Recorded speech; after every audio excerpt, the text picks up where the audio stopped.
Salutare, prieteni! Vreau să vă arăt albumul cu Superliga din sezonul 2025-2026. Hai să vedem. Prima pagină avem un sticker, după care avem campionii FCSB. La pagina a doua avem 4 stickere. Tricolorii FRF nu avem pe nimeni aici. Aici avem și cel mai multe prezențe la echipa națională, dar și cei mai buni marcatori din toate timpurile. La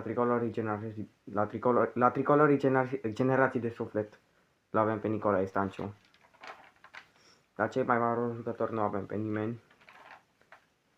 Dar avem aici, de la Utarad, Unirea Slobozia și FC Argeș. Avem 4 echipe.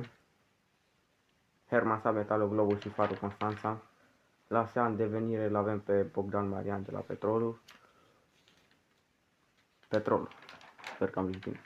Și am ajuns la FCSB, unde avem 2 jucători. La CFR Cluj avem tot 2 jucători. La Universitatea Craiova, echipa mea de suflet, avem 4 jucători. 5, pardon. La Ucluj avem 3 jucători. La Rapid avem un singur jucător. Avem și la Dinamo un jucător. La Hermannstad avem 3 jucători și emblema.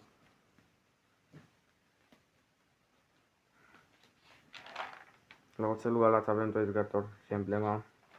La Petrolul Ploiești avem 6 jucători. La Utarad avem 3 jucători. La Farul Constanța tot 3 jucători. La FC Botoșani avem 2 jucători. La Unirea Slobozia 4 jucători. Chiar la FC Argeș avem 2 jucători. La CXRD avem 3 jucători și emblema. Iar la Metalul Globus 3 jucători. Iar aici meciurile din sezonul 2025-2026. Sper că v-a plăcut acest clip. Ne vedem data viitoare.